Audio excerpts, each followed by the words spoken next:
Today I'll be spilling the beans and telling you everything you've ever wanted to know. Thank you all so much for your questions. Let's hop into it. Hi sewing friends, I'm Karina from liftingpinsandneedles.com. Welcome to this channel that is all about sewing, limitless sewing, and today is a different type of video. I won't have sewing footage for you to see, but we will be talking about sewing. In a lot of the questions that you have asked me, sewing is theme, of course. This is a sewing channel. Thank you so much for all your input, all your questions, and your interest to know things that are extra that maybe I have not mentioned. And I'm very excited to share this with you. I'm in a comfortable place outside in my backyard. The tree behind me has these beautiful fruits called acerola, and they've just grown again and it's packed. Very excited about that. They seem to grow every couple of months. Very nice. In my latest fabric video where I showed you a lot of neat fabrics towards the end, I mentioned that I wanted to do a Q&A video. I also mentioned some updates. I had a big problem with my sewing machine and I wanted to give you an update on that. What happened to it is totally repairable and I'll have my machine back on Thursday evening. So that is a huge relief and a huge blessing.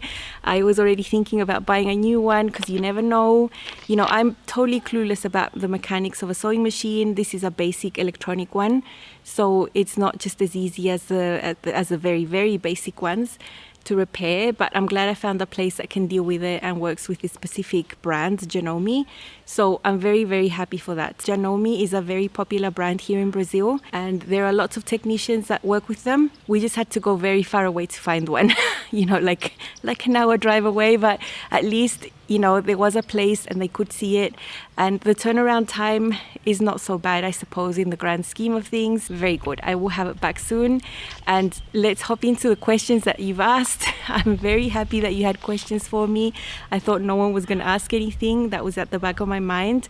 So I have a list of questions. I will be putting them on the screen so you know exactly what I'm talking about. And the first question is related to hand basting. And it basically said, how do I know when to hand baste? And how do I know where to baste? Close to the seam, further away from the seam, all those things about hand basting. As you know, I'm an avid hand baster.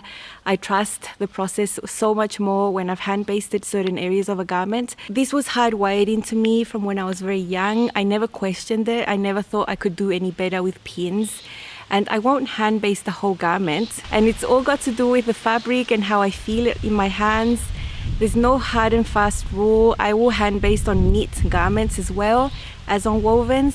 Mainly on wovens though, but I'm known to hand baste hems on knit projects because I just trust the process better, that it will be accurate all the way around.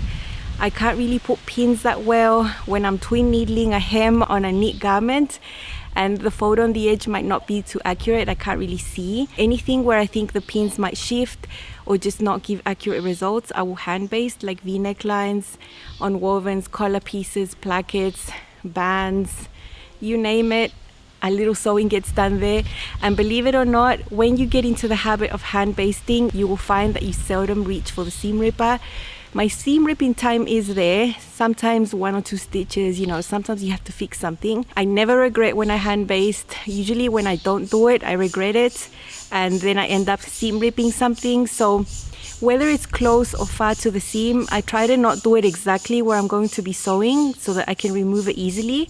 And I do it by eyeballing. I do want to keep the accuracy, so I will do it as close to the seam line as I can, maybe 1/8 of an inch away.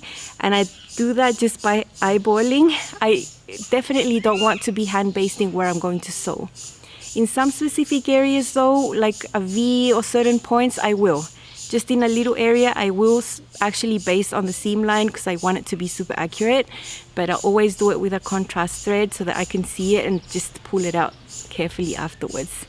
Do I have any recommendations to new sewists?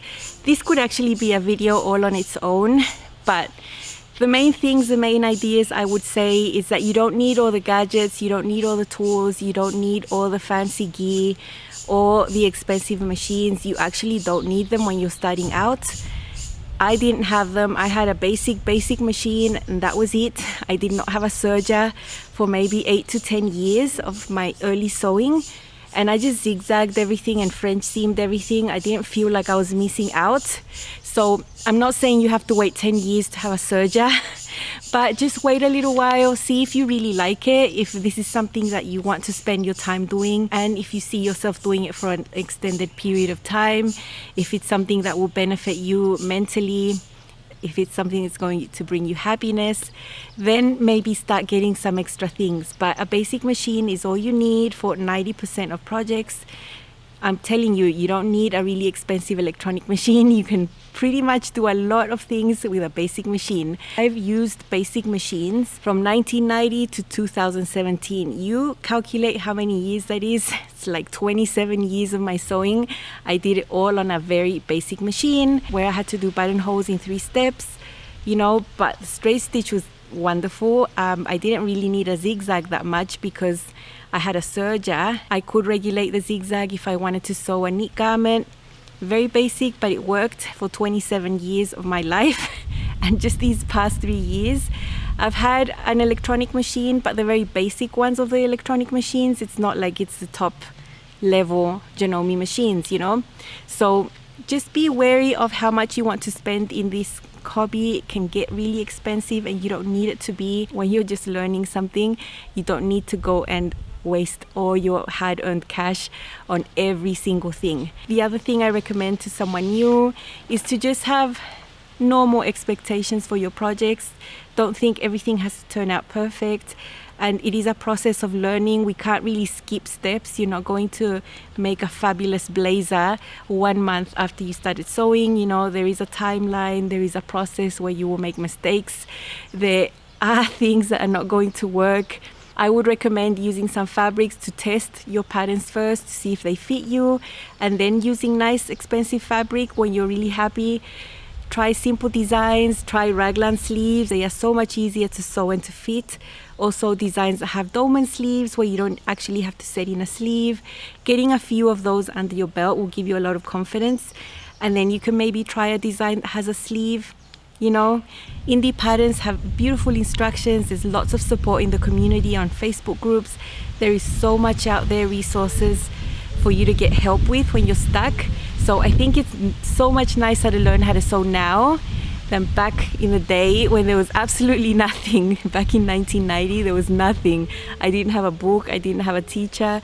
All I had was intuition and trial and error, and it got me places. It got me places to a lot of places, but I think it's still easier now with all the resources available. YouTube has so much out there. There are channels like mine and many more others that will take you through a whole project and give you a lot of support so that you can start and finish it and feel really happy. So come to YouTube. It's full of things. It's full of sewing. It's amazing here.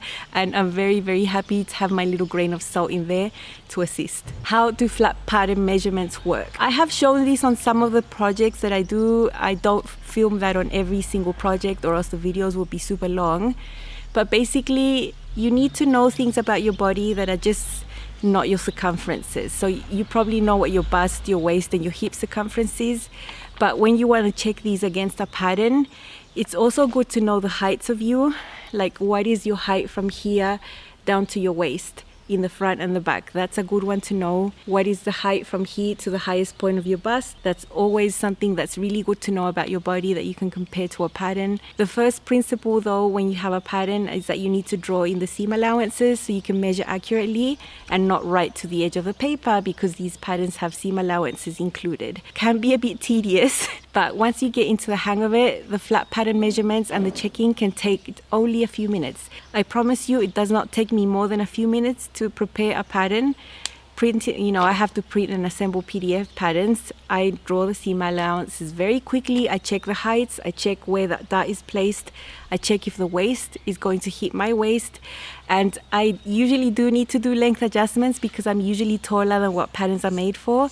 So all these flat pattern measurements mean that I don't need to make a muslin for every single garment I make. I know this waist is going to be too high up on my body, or it's going to be too low, and I know that this dart is not correctly placed for my body. Things like that. I would suggest you try it. I will link a video below that shows the detail of me doing this on a raglan top that's woven, so you can see what the process is. But basically, you need to know things about your body first in order to compare them to a flat pattern. And it's not just about the width of you. That's usually fine on a pattern. It's usually the other things that sometimes need adjusting, and the heights of our body make a huge difference into the way that the garments fit. So I think it's always worth having a flat pattern measurement time before you dive into actually cutting the fabric. This video might turn out super long. How did I learn how to sew? Did my mom teach me? This is something I've mentioned here and there, but my mom did not teach me. She doesn't know how to sew. She does know how to sew, like she can make cushion covers, and she's even made covers for the couches. She can sew your basic rectangles, and she has that insight. But she doesn't sew garments, she doesn't make clothes, she doesn't know how to make patterns, things like that. Her mother and her grandmother, her sister, were really good seamstresses, and they always gave her the hand sewing to do. Back then there wasn't any serges or zigzags, they had a basic singer. She finished the raw edges of garments, she did the hems, she did hand sewn buttonholes, she would do little loops, she would do all those hand finishings, super beautiful. She's always been very talented with that. But she won't sew a garment, so she actually didn't teach me much at all. One thing though that I remember her saying is that you had to sew things together loosely, hand basting. It was passed on to her, she passed it on to me, and I never questioned it. So it was a great learning tip that she gave me, was to hand baste. Beautiful tip, I've always kept it with me, and I make clothes for her. She actually does not like to sew.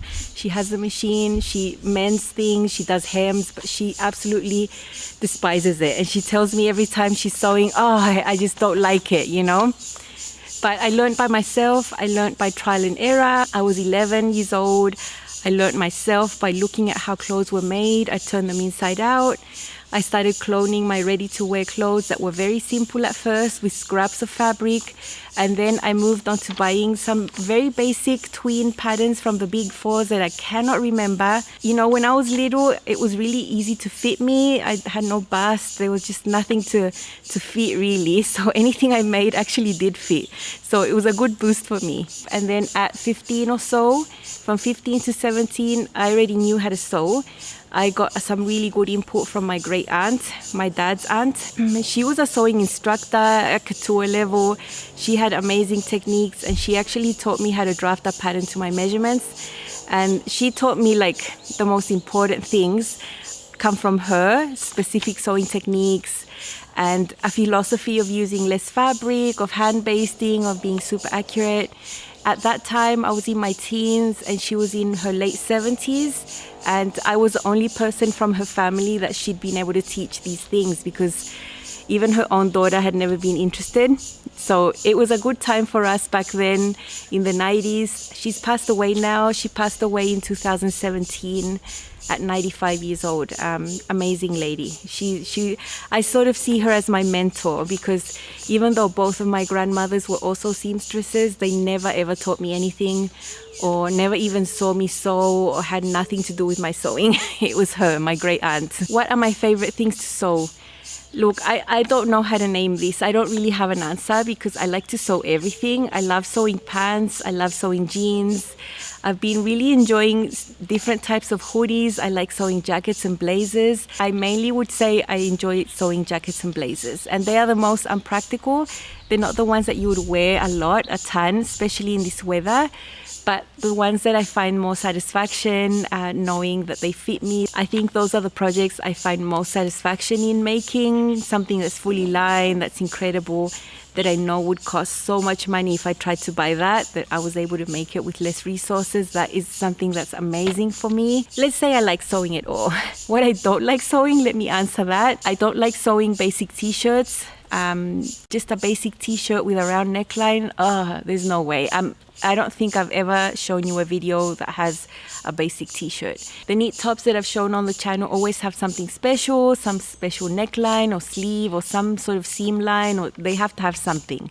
But basic t-shirts are just not for me. I don't wear them, I don't sew them. Have I held sewing classes? Never. I have never held sewing classes in person with people there that I'm teaching, you know, where I can see them and I can talk to them live. Never. If you consider 400 plus videos on the channel as sewing classes, yeah, I've done a lot of that online. But it's a dream. I would love to do that. It would be amazing to actually have that one-on-one interaction with someone that wants to learn from me. It would be a dream come true. but I don't have the resources, I don't have the capability to set that up here, especially in this country where it's something that people don't do. So I don't see myself ever being able to do that, but I have you here through the camera, and I try to pretend you're all next to me sewing as well, so that's nice. But no, I've never held sewing classes in person, though I'd love to. How much time do I spend sewing, and who does the cooking and all that? Well, let me tell you, I've got a full-grown family. It's only 3 of us. My husband is an adult and my son is 14 now. My family is not reliant on me doing everything for them. And it's actually always been like that. I think I had less time for myself when my son was younger. But at this point, and for several years already, we all do everything around the house. We all clean, we all cook, we all try to chip in and keep the house in a certain way. Although it's never perfect, because I think I have to do certain things that they just don't see because they're men. But let's say my house is not perfect. I don't want it to be. It's not going to be perfect. It's clean. It's not the tidiest. And I spend most of my time sewing. Let's leave it at that. When do I prefer sewing, in the morning or the evening? It just depends. I don't want to have a preference because I just can't have a preference. There are many interferences around my house, my neighbors, the neighborhood. This is the rainy season. It means the grass is growing at speeds that you can't imagine. And every single house all around me is always cutting grass.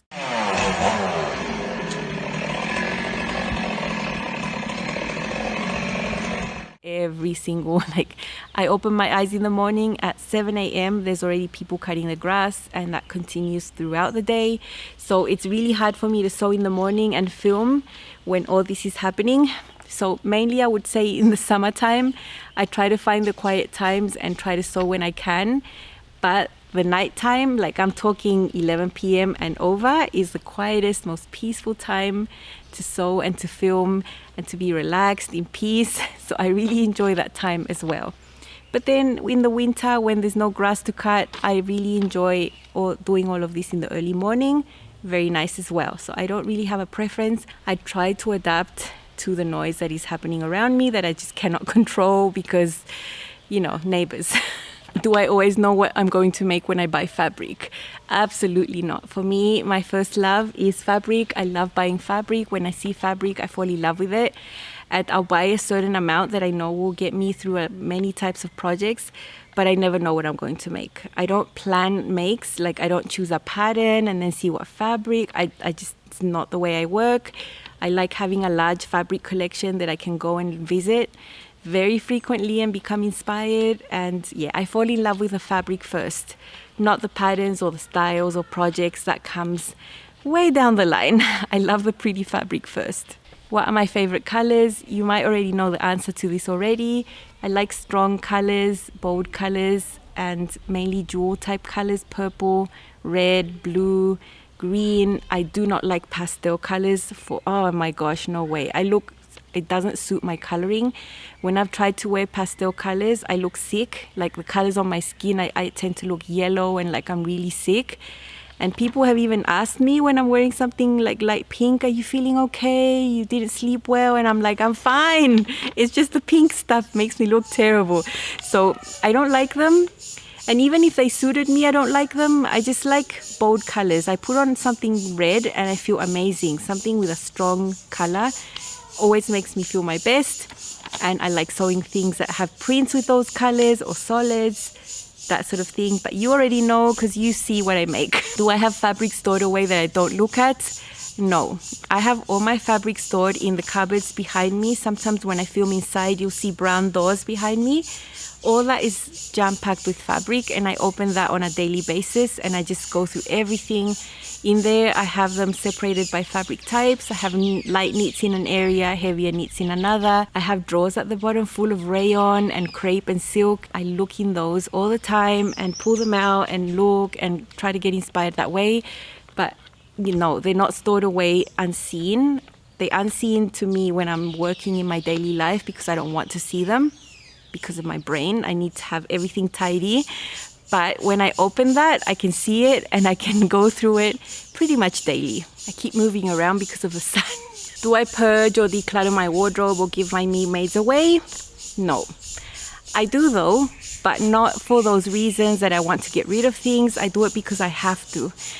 I do move countries from time to time, and that is a time where I have to do that. So every couple of years I will have to go through and make painful decisions. I always give my clothes away, but not to charity shops or thrift shops like a lot of you do. That's just not a thing here. I try to find people that I know in person and give the clothes to them. That is my way of doing it. I know people will appreciate that they're handmade because they know me and they know that I sew. And yeah, that is the only way I can get rid of something I've made with a lot of love, is to give it to someone that I know that will appreciate it. Someone that I know in real life, really, and that needs it, you know. So that is what I do, but only because I have to move countries, and it's a very, very painful experience. I would not do it otherwise. And it's really hard for me to understand how a lot of people can just do this continuously and just get rid of their me-mades. And I just can't. For me, it would bring me a lot of pain. And every time I have to do that, it brings me a lot of pain. Do I get into a sewing slump? Totally. Maybe you never know when I'm in one of those slumps, because I don't have the luxury of just taking time off and just having a period away so that I can get my sojo back. I don't have the luxury of doing that because I have a sewing channel that is not my hobby channel. It is my job, and I always want to have a lot of content here. So you will probably never know when I'm in a sewing slump. I'll just deal with it on my own. The way I deal with it sometimes is by making something that I've already made that I wanted to make again really bad. I'll probably do that when I'm feeling like not creative or in a little bit of a slump. I have at the back of my mind some projects that I know I really want to make again. And those are the ones I go to when I'm not feeling that great about sewing. It always lifts my spirits to make something that I really wanted to make again, because I've already made it. I know it's going to fit. The process will be pretty light, you know, not so intense, and I'll really enjoy that. It'll probably pull me out of the slump, and then I'll feel much better. So those are my little tricks. I just don't have the luxury of leaving and taking a break and getting my sojo back. That does not happen. Do I have a friend to sew with in person? Nope. I've never had a friend that sews with me and that loves what I do in real life. All the friends I've ever had, none of them have ever sewn or liked to sew or were remotely interested in sewing. So it's pretty much been a solitary thing my whole life. I have enjoyed though when Mummy's around, because she comes and sits with me while I sew. So she's there while I'm sewing, and I get to give her my hand hems, and she does all those little hand things that she's really good at. So I think those are the best times when I can sew and she's right next to me doing it. But that happens once a year, and it didn't happen this year because I couldn't go and visit them at their home in Chile. But otherwise, I've never had a friend that sews, and that would be a dream come true, to be able to share this with someone that loves doing the same thing. Just hasn't happened. What's the first thing I made, not counting doll clothes? Interesting fact, I've never been a fan of dolls. I probably had 3 dolls growing up, and I never played with them. They were just sitting on shelves because I was a huge tomboy. Like, I was out there in the mud, on the trees, with grass in my hair, running around. That was me. Busted knees. I was not a doll person. So the first garment that I made for myself was wearable. Not perfect, but wearable. And it was a pair of shorts, pull up, where the casing is just on the top and you fold over and you thread an elastic, that I cloned from one of my ready to wear. My mum had a tablecloth that had some chlorine stains on it, and she was going to get rid of it. It was a nice red linen, and I was able to cut a pair of shorts from there. Only, I wanted to check if it was going to work. They did fit, but they had those chlorine stains. They were a little bit baggy. But that was the first garment I made for myself without a pattern, just getting my shorts, stretching out the elastic. I had quite a lot of intuition for being that little, about how shapes would work, and if I got the same shape on the fabric that was on my clothes that already fit, then this should fit. I had all that going on, and I think sewing has just been in my blood, and it's something I took to super naturally. So the process of making no garments, having a load of very simple me-made garments I could make to school, was very short, and I really loved it. I just fell in love with it, became obsessed. But first garment was that pair of pull-on shorts with an elastic on the top. A pair of pants. Will I write a book about sewing that links to videos? I would love to do that. I would really love to do that, and it would be a huge project. I am actually not sure how to do that. I'm very clueless in the way to develop products like that. I would also like to develop a sewing course that you could purchase and access whenever you want. Really good quality things. Anything that I want to do has to be amazing. So that just means it could create a huge extra workload for me, and that these projects would take a long time to develop. But yeah, I would love it. I would love to do things like that, to write a book. I would also love to create video courses, because I think sewing is something that is so visual. I think video courses could even be more helpful than a book. So yes, I would love to do that. When and how, I am not sure really how I could do that, being a one-woman team. Now, this is pretty long, and now we've come to a part that is not exactly sewing related. There were a lot of you who asked questions about me, and I'm very thankful for them, that you're interested in me a little bit more than just the person who shows you sewing. So there were a lot of questions about me being a midwife. I have mentioned that before, and yeah, it is my love. I totally chose that profession based on my vocation. Actually, I wanted to be a veterinarian since I could remember. Up until the last year of high school, I wanted to be a vet. I've always loved animals, and I was pretty sure I was going to be a vet. Then I wanted to be a dentist for a while as well. All these things in my last year of high school. Really wanted to be a dentist, not because I wanted to see like teeth, but because I thought it was a really practical profession for a woman to have, where you could work part-time in a really clean, pristine environment. You know, I looked at it in a practical sense. You know, maybe about a month before I had to sit my exams for university admission, someone knocked on the door, and it was a woman I'd never met. And she was like, "Oh, wow, you've grown." And I'm like, okay, one of the people that knew me when I was a baby or whatever. My parents have a lot of friends. But actually, this woman was a midwife, and she was the one that had been at my delivery, mine and my brother's, because she was a friend of my parents when they were young. They would go to the same church. So when my mom got pregnant, she said, "Come, you know, have the baby with the doctor I work with." And she was in the team. So I hadn't met her. My parents hadn't seen her in years.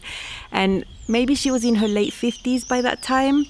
And she told me what midwifery was about. You know, she told me about the career, what you study, the areas, the work. And I was just sucked in. I was like, wow, that is just amazing. That's better than seeing animals or teeth for sure. The 5 years of university were a dream. I loved every single aspect, the training, being a person that can have such a huge positive impact. I suppose that in my essence, I was born to help people, and being a person that can be present, have a positive impact, and be supportive in such an amazing time of a family's experience, like childbirth, is a blessing. It's an honor. I just tear up when I talk about it. And yes, I'd be the one wearing glasses and a mask, but with misty eyes every single time. More about it, I trained in Chile, and I worked for a lot of years in Chile before I moved.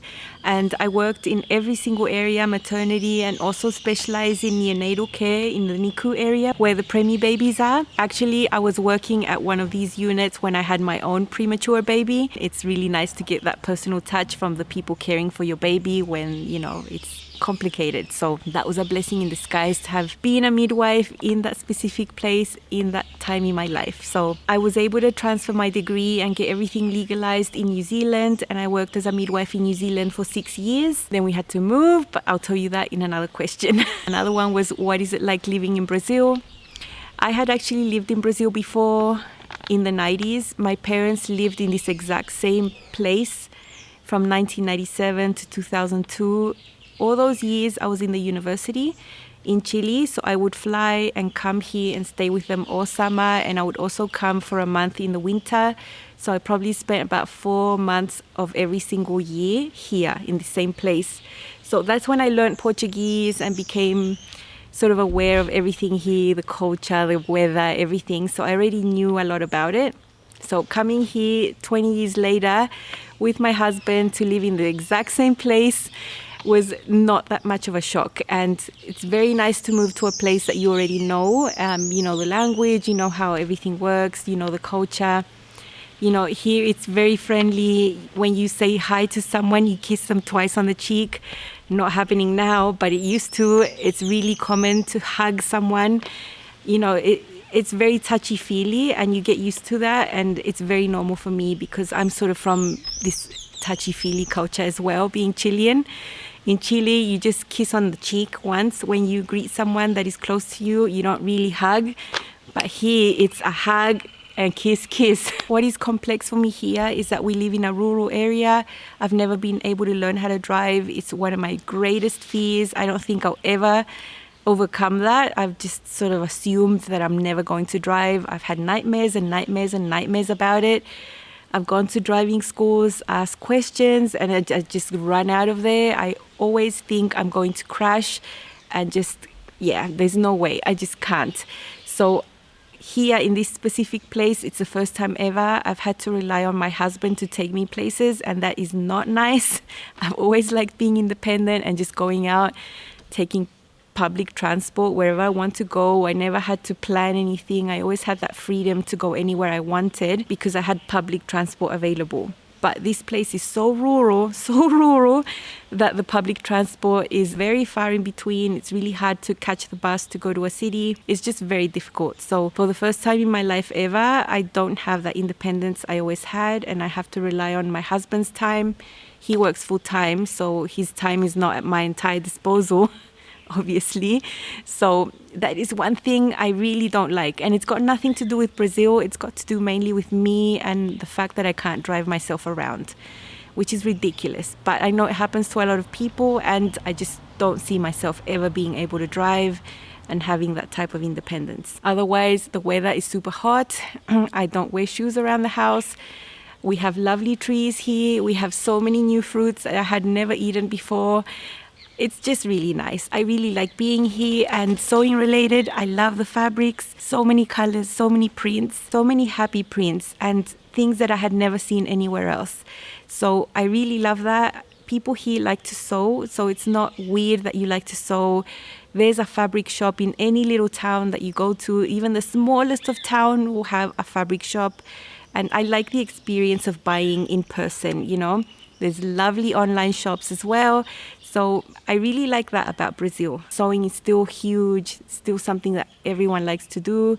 So that is really nice. How did I learn English? How many languages do I speak? And what language do I dream in and think in?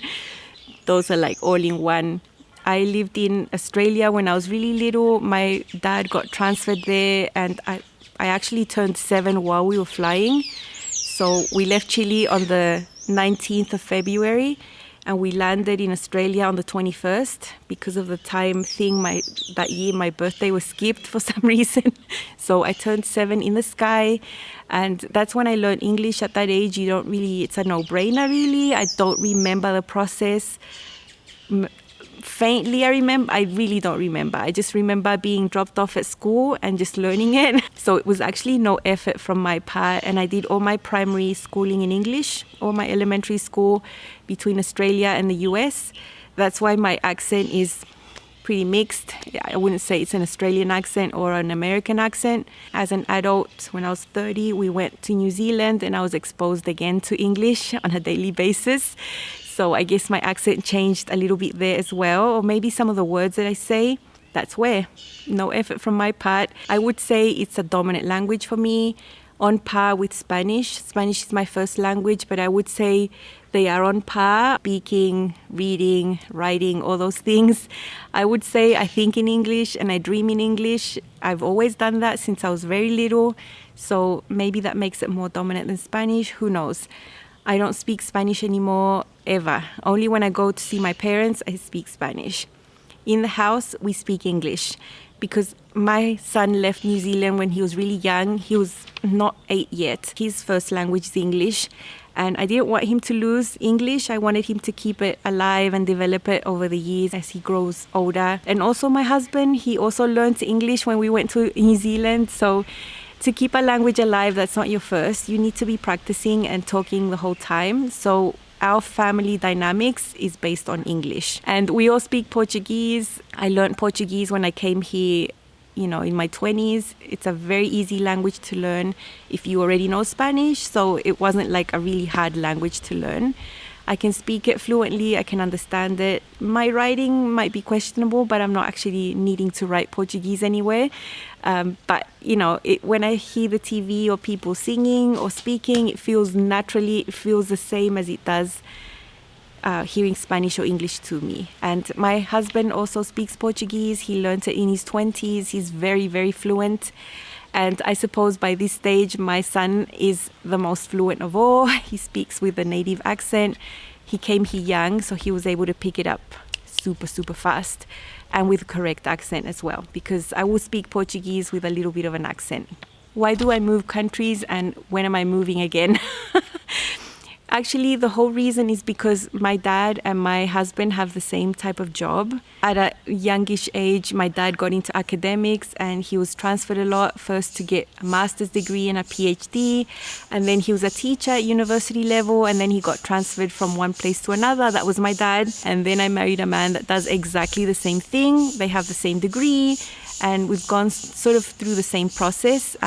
We moved to New Zealand so that my husband could get his master's and PhD, and then to Bolivia for his first teaching job, and then he was transferred to Brazil for another teaching job. So I suppose we will move again. It happens every 5 or 6 years or so.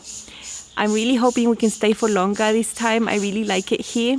But moving is always in the cards, always. I never expect to come to a place, settle down, like buy a house and stay here forever. That's just not how my life is, unfortunately. Now, about all these moves and how it affects me, and that's why I get a little teary-eyed every time I mention that I'm a midwife, is because I can't practice anymore. Since we moved to Bolivia, my degree wasn't valid. My degree is from Chile. They actually don't have midwives in Bolivia, and there was just no way I could practice a health type of profession legally there. Although I could practice in Australia and New Zealand, I couldn't practice in Bolivia.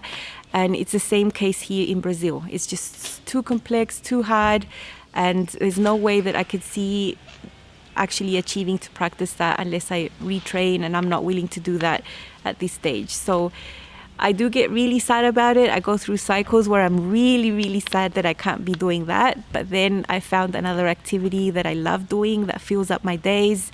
And that is what this is, because I also love sewing. Maybe not as much as I love being a midwife, but it is an activity that I enjoy. And in my essence of wanting to help people, I'm doing it in a different way, in a totally different area. But it also fills up my heart. Will I move to the Northern Hemisphere? I don't know. We don't really plan our moves. It's just part of my husband's job, and we can't really have that independence to choose where we want to go sometimes. So who knows? Maybe someday. The last question is, has the pandemic impacted my family's life, or has that impacted me? Basically, my husband is very blessed to have a really secure teaching job. Teaching went online last year. And it did the same in his university. So he's been teaching online. I think this year there's plans of starting to teach with people like normal in May or so. But it's still happening online. So that's been different because it means I have to be more quiet while he's doing that all morning. Thankfully, he has been able to keep doing what he does, only in a different way. My son also had to move to an online platform last year.